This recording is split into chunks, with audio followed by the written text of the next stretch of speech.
The modern corporate landscape thrives not on productivity, but on the delicate choreography of unspoken human desires. Deep within this wilderness of cubicles lies a dangerous ritual known simply as the mutual microglance. For Greg, a low-profile data analyst, the ritual always begins precisely at 2 o'clock in the afternoon.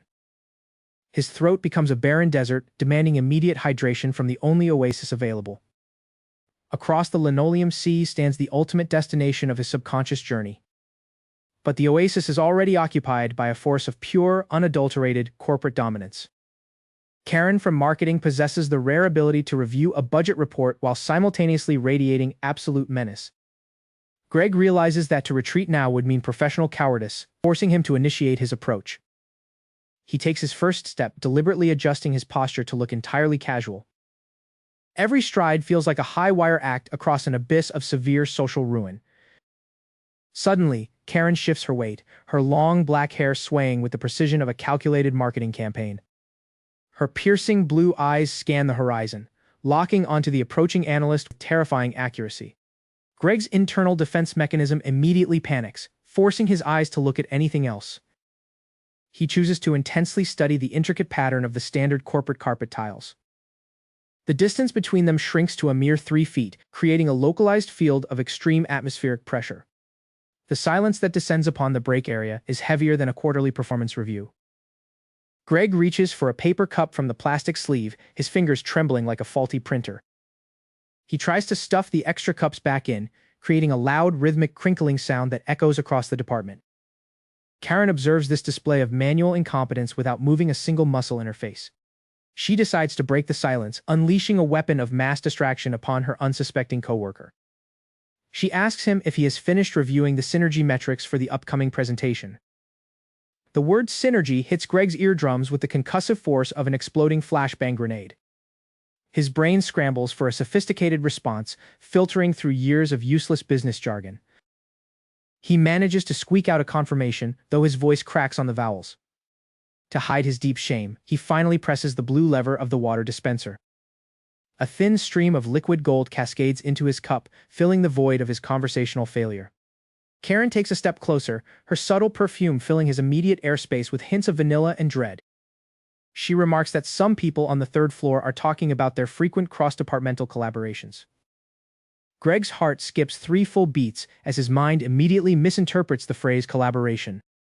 Is she hinting at a corporate romance, or is she setting him up for an HR investigation? The water in his cup reaches the absolute brim, but his paralyzed thumb refuses to release the lever. A single drop of cold water lands on his polished shoe, snapping him out of his romantic existential crisis. Karen looks down at the puddle, then back up at his face, her expression completely unreadable. Greg laughs nervously, a sound resembling a dying engine, and claims he was just testing the surface tension. Without another word, Karen spins on her heel, her departure as swift and efficient as a mass layoff. She leaves behind a broken man and an active slip-and-fall hazard in the break room. Little does Greg know, this brief encounter was not as private as his anxiety led him to believe. From the shadows of the adjacent accounting department, malicious eyes had recorded every single trembling breath. A brand new file is currently being created on the shared network drive, labeled with a deceptively boring title. As the save icon flashes, an automated notification ping echoes simultaneously on 40 different office computers, signaling the birth of a scandal. Greg froze in his ergonomic chair as 40 simultaneous notification chimes echoed through the 3rd floor department. Across the aisle, Karen dropped her favorite blue pen directly into her lukewarm mug of artisanal coffee. Chad popped his head over the partition like a meerkat, sensing a nearby predator in the corporate wilderness. The shared network folder now proudly displayed a newly updated file named Q4 Projections. Within seconds, 3 different anonymous users joined the live document, their colorful cursors hovering aggressively. Greg frantically tried to click the cancel button, but his wired mouse chose that exact moment to lag. Hidden inside cell 42 of the 3rd tab was a lengthy, highly personal message intended only for Karen. Chad immediately opened a secret group chat titled the Water Cooler Syndicate to alert his closest accomplices. Karen adjusted her glasses, her analytical mind instantly trying to decode the formatting of the leaked text. The message detailed a highly elaborate plan involving a shared umbrella and an accidental glance during the Tuesday sync. Within 5 minutes, the accounting department had already cross-referenced the timestamp with Greg's badge swipe records. Chad confidently asserted that this was a clear indication of a secret corporate romance lasting over 6 months. Greg felt the collective gaze of the entire room shift toward his cubicle like a localized weather anomaly. Karen noticed that Greg had accidentally used a complex nested formula just to hide his emotional confession. The formula itself was a masterpiece of social anxiety, combining two different lookup functions to mask his feelings. Rumors quickly mutated as they traveled down to the marketing team on the second floor. By the time the story reached the reception desk, the innocent glance had transformed into a secret weekend elopement. Greg watched his corporate messaging app fill up with red unread bubbles faster than he could breathe. Karen stood up from her desk, her posture radiating the tense energy of an auditor about to strike. Chad pretended to look for a stapler just to walk slowly past Greg's desk and offer a cheeky thumbs up. Greg wanted nothing more than to dissolve into the industrial-grade carpet beneath his office rolling chair. A new spreadsheet tab suddenly appeared, titled Team Building Theories, created entirely by anonymous coworkers. People were now actively mapping out timelines, using complex scatterplots to trace the progression of the flirting. The air quality in the room felt 20% heavier as everyone pretended to work while secretly reading. Karen marched directly toward the printer station to retrieve the physical evidence before it could spread further. To her absolute horror, a massive line had already formed around the heavy-duty laser printer. Employees were passing around freshly printed pages of the spreadsheet like they were underground political pamphlets. Greg realized his career aspirations were actively flashing before his eyes in standard 11-point Calibri font. Chad casually leaned against a filing cabinet, offering unsolicited commentary on the structural integrity of Greg's prose. Karen broke through the crowd at the printer, successfully snatching the last remaining copy from the output tray. She scanned the printed grid, quickly identifying 3 distinct typos that hurt her professional pride. Meanwhile, a rumor surfaced that the regional manager had just logged into the shared network drive. The spreadsheet had now become a living entity, evolving beyond a mere document into a full-scale digital drama. Greg closed his laptop screen sharply, hoping that breaking the connection would somehow fix his reality. Chad initiated a digital poll in the general channel to vote on the couple's official corporate nickname. Karen walked over to Greg's desk, her shoes clicking with the steady rhythm of a ticking countdown clock. Greg looked up, his face pale, as he prepared to receive his definitive professional termination notice from her. Instead of yelling, she quietly slammed the printed spreadsheet onto his desk and pointed at cell 55. Greg gasped as he realized he had accidentally linked the love confession to the main presentation file for tomorrow's executive summit. Before either could speak, the CEO's personal assistant walked into the room, holding an official corporate memo with a bright red, urgent stamp. The assistant marched directly toward the main stage where the annual Synergy Summit presentation was currently being set up. Greg clutched his laptop as if it were a shield against the incoming wave of professional termination. Karen followed closely behind her, attempting to peer over the assistant's shoulder at the mysterious red stamp. The document detailed an immediate mandatory presentation to the entire executive board regarding quarterly department dynamics. Greg realized with absolute horror that his laptop was still actively syncing with the main projector upstairs.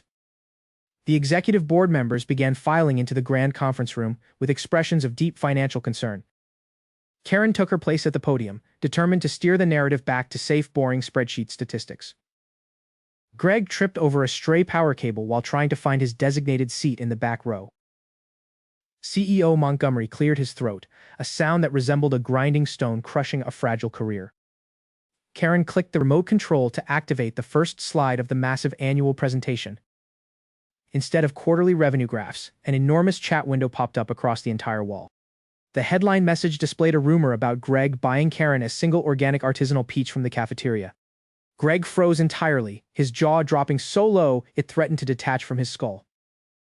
Karen stared at the text in absolute disbelief, her face transitioning through every shade of corporate red. CEO Montgomery leaned forward to inspect the spreadsheet of doom that was now cycling through its tabs automatically. A detailed column labeled eye contact duration by the water cooler appeared before the executive committee. Greg desperately slammed random keys on his laptop trying to close the automated presentation background task. A pop-up notification announced a private message from Greg asking Karen if she preferred font size 11 or 12. The entire board of directors turned their heads simultaneously toward Greg like automated security cameras. Karen grabbed the microphone tightly and attempted to explain that font selection was critical for synergy. The next slide revealed a completely fabricated chart charting the estimated trajectory of their office wedding. The assistant quietly picked up the telephone to summon the head of human resources to the room immediately. Greg slipped out of his chair and crawled beneath the mahogany table to escape the burning gazes of his superiors.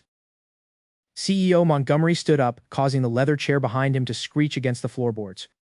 He demanded to know if this spreadsheet was the primary cause of the third-quarter logistics delay. Karen claimed that the spreadsheet actually optimized team building by identifying hidden undercurrents of passion. A loud notification chime echoed through the speakers as a final message from Greg appeared on the wall. The absolute silence that followed was heavy enough to collapse a standard office partitions network. The door swung open to reveal the Senior Vice President of Human Resources holding a stack of legal disclaimers. Greg slowly poked his head out from under the tablecloth like a turtle assessing a threat. The HR manager explained that all flirting rumors had to be codified into official corporate policy immediately. CEO Montgomery looked at the document and noted that the company could tax romantic interactions for productivity points. Karen immediately offered to chair the newly formed Department of Mandatory Romantic Synergy Regulation. Greg was promptly appointed as the primary test subject for all upcoming workplace interaction guidelines. The scandalous rumors vanished instantly, replaced by the crushing weight of institutionalized corporate bureaucracy.